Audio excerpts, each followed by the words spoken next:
Je sens que Robert cache un truc dans sa main. Une munition, Vous concernant, oui. Ça me soulagerait si vous sortiez directement votre petit papier, parce que je vois qu'il est pas, ça m'inquiète. Non, moi, ce qui m'intéresse, c'est d'abord ce que vous allez dire de moi, et ensuite, moi, je vous dirai ce qu'on écrit de vous.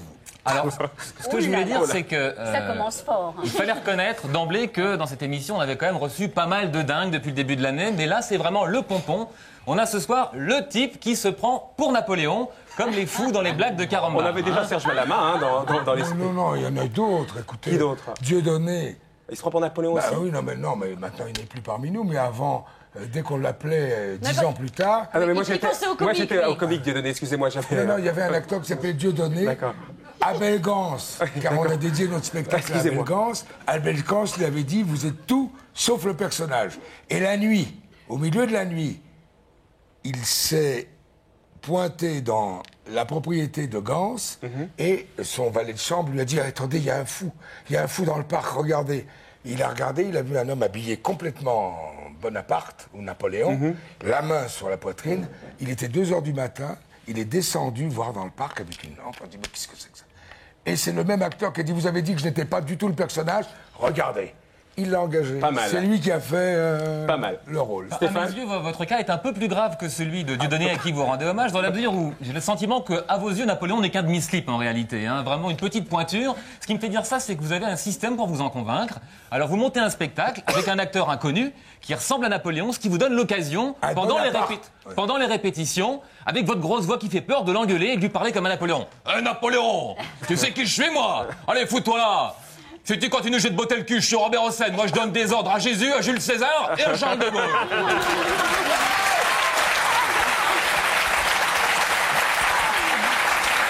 Bref, Robert, vous êtes quelqu'un qui pourrait être épanoui. Vous êtes quelqu'un qui pourrait être épanoui dans la vie, a besoin d'organiser des spectacles à 40 millions de budget, ce qu'on appelle donc un malade mental, je crois que c'est le terme. D'ailleurs, s'il fallait convaincre les médecins de ça, je crois qu'il suffit de regarder vos affiches pour se rendre compte qu'il y a un petit délire de grandeur. On va regarder. Il y a donc 150 acteurs avec un seul nom qui figure tout en haut, Robert Hossein. C'est clair. Sur les autres spectacles, on voit même que vous avez baptisé ou rebaptisé Marigny à votre nom, Marigny Robert Hossein. Pourquoi pas Robert Hossein Marigny, ça serait plus dans vos cordes, il me semble. Enfin, il me semble que votre Vous problème... êtes déjà consterné, Robert? Non, pas du tout. Ah bon. Il me Le semble qu'en papier... définitive, votre problème est un peu celui de tous les artistes qui sont convaincus d'être les meilleurs, mais en même temps, comment le prouver? Pour un sportif, c'est simple, on court le 100 mètres, on arrive le premier, on est le meilleur, c'est indiscutable. Dans le domaine du talent, tout ça est très subjectif. Il faut donc s'efforcer de convaincre les autres, et pour ça, rien de tel que les chiffres. Et alors, Robert, vous êtes le roi des chiffres. Celui qui a le plus d'acteurs, celui qui a le plus de costumes, celui qui a les plus grandes salles et bien sûr celui qui a le plus grand public. Alors là, on n'est plus dans le domaine de la qualité, ça c'est trop subjectif, c'est la quantité qui compte. Que le public soit des quarts de retraités au virée culturel à Paris, avec première étape Bonaparte, deuxième étape Pascal Sevran pour les autographes. Ah non, ne fâchez pas avec Pascal, non, non.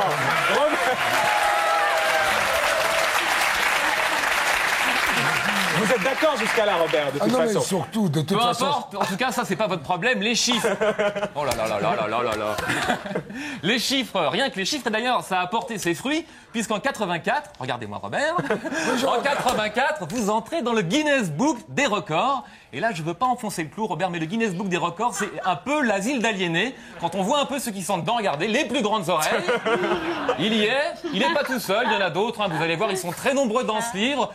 Les chiottes les plus chères du monde, ça, ils y sont. Le plus gros mangeur de hamburgers qui va faire son apparition. Et bien sûr, pour conclure en beauté, le plus grand homme de théâtre du monde, il est là, on va le voir, c'est Robert Hossein. C'est de l'info, ça, c'est vraiment... Vous êtes dans le livre des records pour un homme nommé Jésus, 700 000 spectateurs.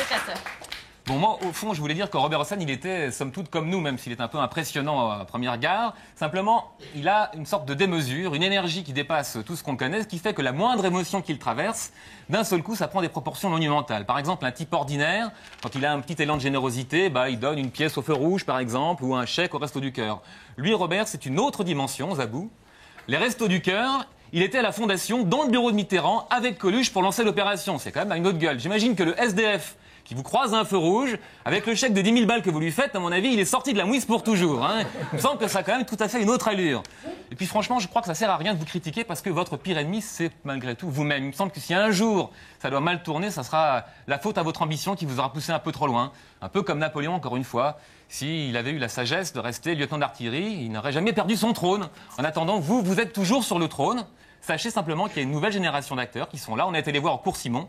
Ils sont comme vous, dévorés d'ambition. Ils ont l'ego qui demande qu'à prendre de l'ampleur.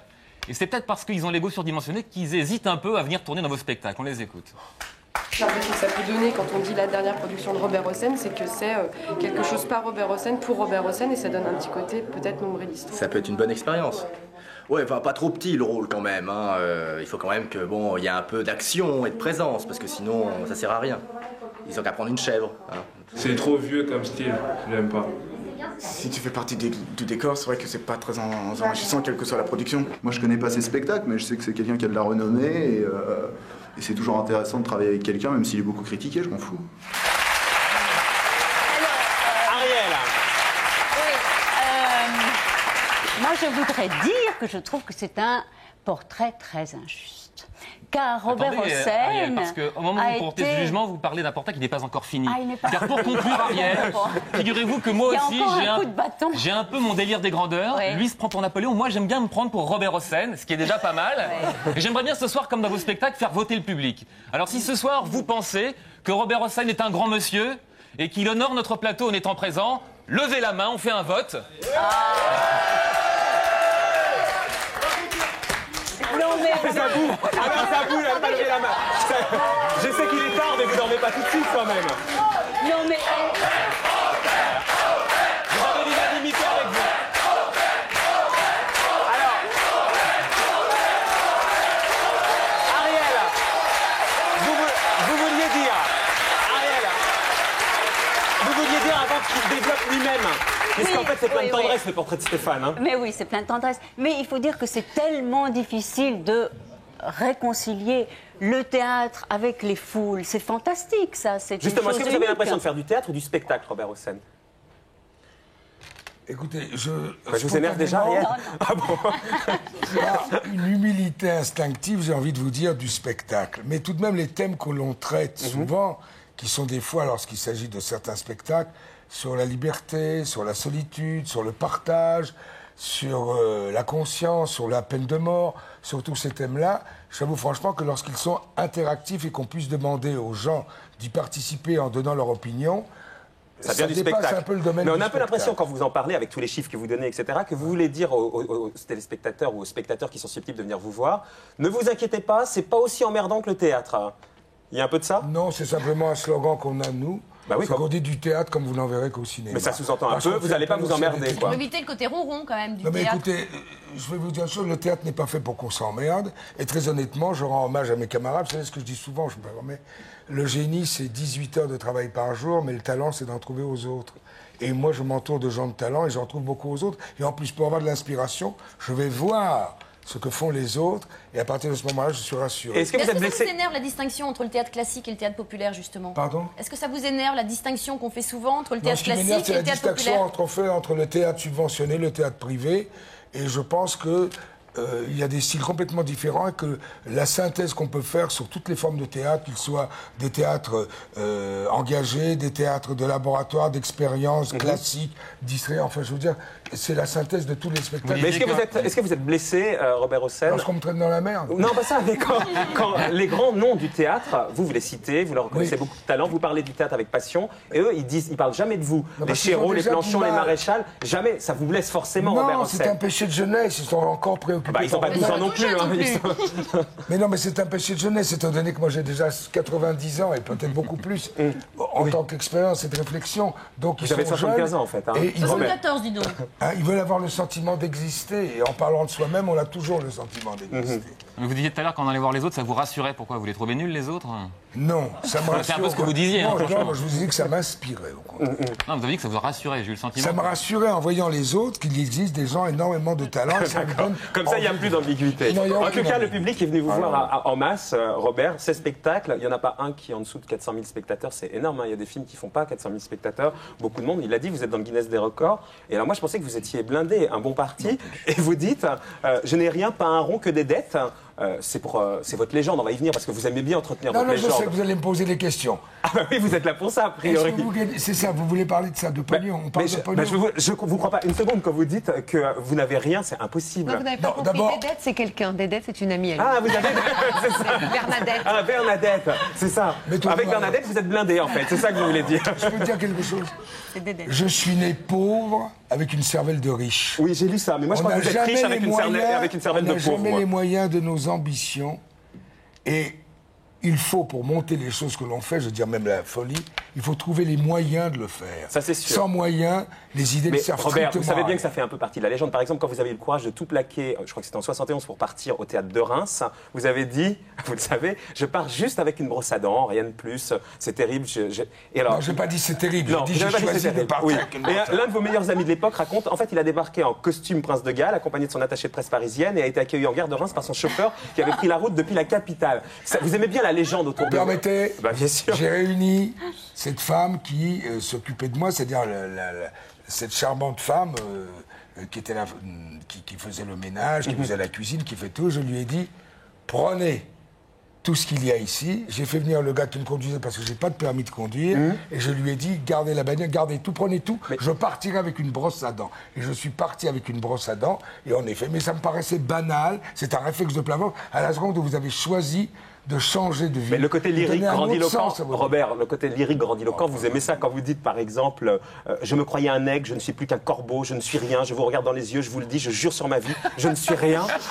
Vous aimez bien ces grands trucs, là, ces grandes envolées. C'est bien. À travers tout ce qu'on voit. C'est pas mal. Ouais, mais à travers tout ce qu'on voit dans le monde aujourd'hui. C'est un litre de vodka et on dit n'importe quoi. Mais maître, avec toutes ces injustices, avec tout ce qu'on voit, tous ces malentendus, toute cette solitude, toutes ces détresses, tous ces appels au secours, on est vraiment que dalle. Alors à partir de ce moment-là, je vois pas du tout. Puis écoutez, quand on arrive à mon âge, j'aurai 75 berges le 30 décembre. Ouais, bon anniversaire, merci. Je tiens à vous dire tout de suite qu'on finit par dire, comme disait Rimbaud, il m'a semblé voir quelque chose que d'autres ont cru voir. C'est-à-dire que quand vous avez encore un peu d'énergie, il faut la mettre au service de quelque chose qui n'est plus obligatoirement vous-même. Parce qu'il y a tellement d'appels et très honnêtement, on peut à la fois ne pas être nécessaire, mais on peut peut-être vaguement essayer de se rendre utile. Il y a un truc, une phrase de vous qui m'a...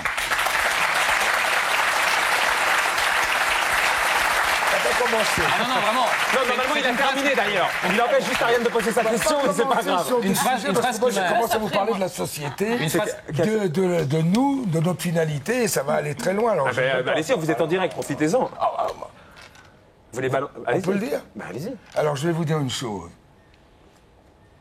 Personnellement, je crois en Dieu parce que je crois dans les hommes, et dans la contradiction, dans leurs doutes, dans mille choses. Et je vais vous dire une chose, je pense que l'humanité actuellement est en train de mourir d'un manque de considération. Je pense profondément que le monde était fait pour qu'on vive dignement d'un métier qu'on a choisi. Mais depuis combien de temps? Depuis longtemps, je le pense. Et j'essaie, à travers les spectacles qu'on monte, de parler de la condition des autres. Et je dis simplement que dans un monde où il n'y a que des gestionnaires, on manque violemment de visionnaires qui sont pour moi synonymes d'espoir. Et vous faites partie des visionnaires, Robert Hossein? Il m'arrive d'avoir des visions des choses, en tout cas de l'appel au secours des autres. Non, mais en même temps, vivre le... Bon, il y en a deux maintenant. Quand vous parlez de votre foi... Demandez-vous si...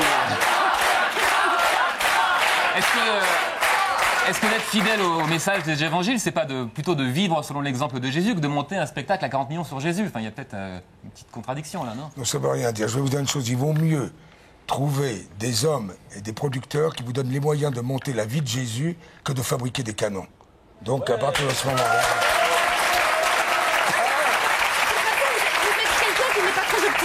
Pardon? Vous êtes quelqu'un qui n'est pas très optimiste. Ah, je suis pas du tout d'accord avec vous. Quand on est croyant, on est un optimiste un peu désespéré, c'est vrai. Mais autour de vous, on dit que vous êtes pessimiste, hein, Robert. Plutôt désespéré, alors. Non, je suis pas angoissé, hypochondriaque, pessimiste. Ah, non, hypochondriaque, c'est vrai. Ouais. Mais angoissé. Lucide. Non, angoissé parce que lucide. Pareil au quotidien. Vous n'allez pas me dire qu'aujourd'hui, vous pouvez vous-même sortir dans la rue et vous dire... Non, mais d'accord, mais de là à s'angoisser quand vos salles sont pleines, par exemple... Oui, vous dites, je ne comprends pas, on a du succès, c'est louche quand c'est plein. Non. Ah si, vous l'avez dit. Certains intellectuels disent que c'est suspect. D'accord. Bon, et vous dites quoi? Que c'est suspect aussi? Non, moi je veux dire ça que va pas durer? S'il n'y a pas de public, tous les jeunes, et on est une troupe de 150 comédiens, s'il n'y a pas de public, on n'existe pas. Mais quand votre salle est pleine? Ça, on dirait Johnny Hallyday qui dit Ah si ben, on j'étais dit parti comme il y a la 1h15, mère de Napoléon, je serais comme arrivé il y a 1h15. Je vais vous dire une chose. Quand un spectacle marche, on ne se glorifie de rien, on dit simplement Alors, justement, on essaie de trouver les moyens d'en monter un autre. Sur les méthodes, pas mal de vos détracteurs... Oh, j'en ai pas mal. Ah ouais, pas mal. Mais heureusement, ce serait grave sinon. Ouais, alors il y en a pas mal. Sur les méthodes, votre détracteur vous voit comme une PME du théâtre à la stratégie commerciale bien huilée qui choisit des thèmes fédérateurs et sait démarcher les comités d'entreprise, les écoles, les clubs du 3e âge. Ça n'existe plus, c'est une légende. Ah non, c'est vrai. Il y a pas sur les. Non, je ne suis plus d'accord avec vous, c'est une légende. Mais non, attendez, devant le palais des sports, il y a plein de cars et c'est pas du tout. Non, mais attendez que je vous prie. Mais non. Allez-y, Robert. Hier soir encore, hein, Robert. Non, mais attendez, d'abord c'est faux, c'est certains jours. C'est pas systématique. C'était hier alors. Bah écoutez, ils viennent d'ailleurs, heureusement. Mais attendez, c'est pas ça que je veux vous dire. Ne croyez plus à cette histoire. Nous devons avoir autant d'individuels qui prennent leur place que de collectivités. Mais ils sont distraits par d'autres choses aujourd'hui. On propose mille autres choses. Vous voulez dire qu'ils vont voir la Star Academy plutôt, quoi. Yes. Honnêtement, c'est pas péjoratif, c'est trop facile de commencer à dire Star Academy, etc. Non, non. On vous a pas vu, Ariel, la Star Academy, hein, avec votre bel album. Hein. Mais non, j'ai pas été invitée pour l'instant. Mais alors, faites une proposition de service. Moi, je les vois bien tous chanter avec vous, là, les académiciens. Là. Pourquoi pas? S'il y en a qui chantent le bel canto, je serais ravie. Un peu à la sauce Rondo Veneziano, quoi. Peut-être. Un peu. Oui. Donc j'irai avec joie. Mais j'aime bien ces débutants qui, comme ça, on donne leur chance. Why not?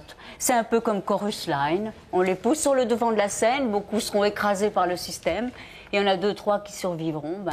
Comme dans les cours privés où on paye 2000 balles par mois. On est 1000 élèves avec 10 profs.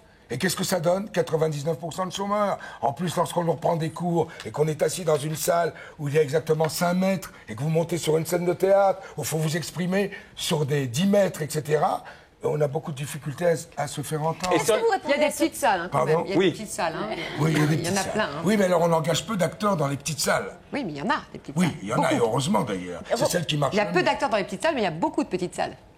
Avec beaucoup de jeunes acteurs, c'est bien. Robert, qu'est-ce que vous répondez à ceux qui vous traitent de mégalo, justement? C'est souvent le reproche qu'on vous fait. C'était au temps de la marquise des gens, on n'est pas mégalo à 90 berges, c'est 75. Vous avez 80, on dirait que Sarraute qui n'arrête pas de dire qu'elle est plus vieille que son âge.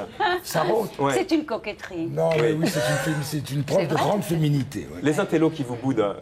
Il y en a plein, oui. Vous adorez?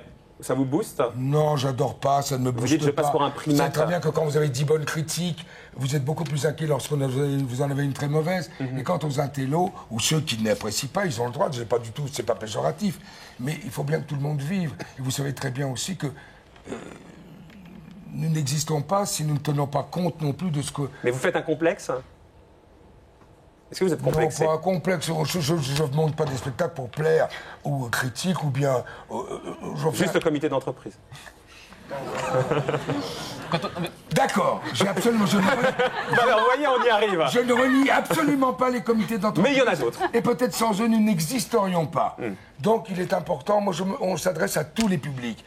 Et je vous avoue franchement que les jeunes nous bouleversent un peu. Parce que c'est tout de même l'avenir. Et c'est tout de même eux qui décideront, je l'espère, pour nous mieux que nos aînés. Ariel, terminé. Depuis peu, vous avez repris une phrase à votre compte. C'est la phrase qui termine votre spectacle. Une phrase de Napoléon qui dit « Une force mystérieuse me pousse vers un but que j'ignore. Tant que je ne l'aurai pas atteint, je serai invulnérable. » On va parler beaucoup de votre Dites la suite. Le jour où je ne lui serai plus nécessaire, un souffle suffira pour me renverser. Vous voyez, vous avez un côté lyrique. Vous devriez faire un duo avec Ariel. Moi, je suis sûr à tous les deux, avec votre côté lyrique, grandiloquent et tout. Elle chante divinement, elle a une voix de rossignol. Et vous, une voix de baryton? Non, de corbeau. De corbeau. Merci, Zabou. Il y a quelqu'un qui m'écoute. Parce que j'ai pas fini ma phrase. Et je dis, c'est pas grave, j'ai l'habitude. Excusez-moi. À 90 ans, donc, à 74 ans, est-ce que vous savez quel but vous cherchez à atteindre? Vous avez une idée maintenant? Oui. Dites-moi. D'essayer, pas obligatoirement d'être nécessaire, mais de me rendre vaguement utile. Et en tout cas, il y a 80 jeunes entre 17 et 25 ans dans notre spectacle qui n'ont jamais joué et se frotter un peu à des professionnels plus âgés. Je pense que vous ne payez pas très bien, Robert. Hein. Comment? Que vous ne payez pas très bien. Je vais vous le dire. 4 000 francs par mois. Non, mais ne vous êtes moi parce que je ne suis pas le producteur. Mais je vais vous dire combien Non, c'est faux. Je le jure sur ma vie. Alors? Je vais vous dire exactement ce qu'ils sont payés. Bon, il faut enlever les trucs.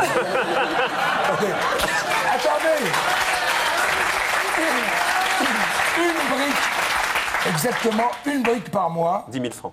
10 000 francs par mois pour venir 2 heures le soir, participer au spectacle, apprendre vaguement aussi, puisqu'on répète beaucoup et on travaille, parce que je voulais apprendre leur métier. Apprendre leur boulot. C'est pas mal. Ça vaut tous les cours du monde, car on fait et la théorie et la pratique à la même chose.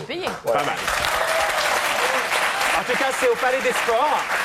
C'est plein, ou alors, comment il s'appelle, Christian Clavier avec Bonaparte sur France 2, il vous a raflé tout le monde, il y en a marre de Bonaparte et plus personne n'a envie de venir voir. Ça n'a aucun rapport parce qu'ils ont fait Napoléon, et je le répète pour la 1000e fois, j'ai raconté le destin d'un visionnaire qui a commis aussi des erreurs énormes, qui s'appelait C'était Bonaparte. Et l'acteur que j'ai trouvé était un jeune comédien qui commençait à vouloir faire du théâtre et qui aidait son père à servir à Bruxelles avec des origines Fabrizio Rangione et qui ressemblait tellement à Bonaparte que nous avons enlevé, découpé les visages des tableaux de David sur Bonaparte pour le mettre, et Alain Decaux, historien... beaucoup plus petit que votre nom, puisque lui, il n'y a même pas son nom sur l'affiche. Il y a sa tête, mais pas son nom. Ah non, mais attendez, on met pas... Je vais vous dire une chose, c'est vraiment un boulot d'équipe, et le nom, ils se le feront eux-mêmes. Ça s'appelle comment? Dites-le, profitez, qu'il se fasse une petite... Fabrizio Rangione. Ah, pardon. C'est italien, c'est pas... Ah, c'est pour ça, j'avais pas d'origine italienne, français,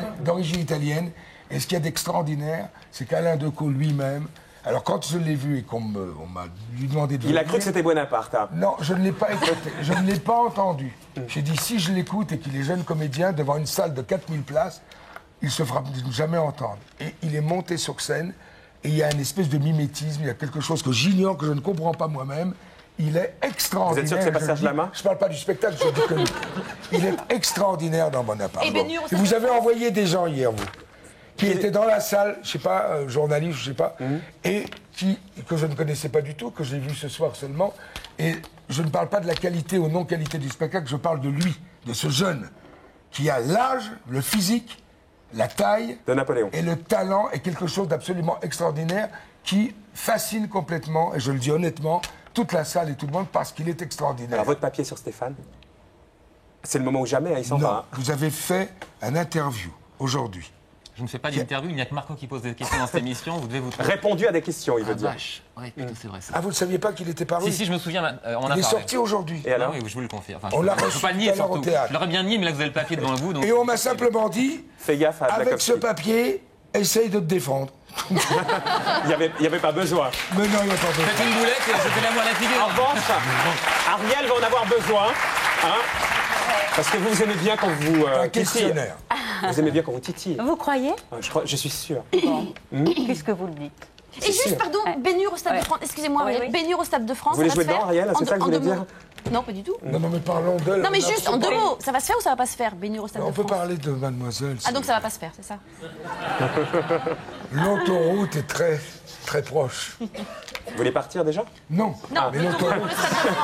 Pour le Stade de France. Non, le Stade de France, nous sommes partie des rêves, des délires. de mégalos, quoi, des délires. Ouais. Que vous êtes ou pas? J'ai toujours pas compris dans cette interview.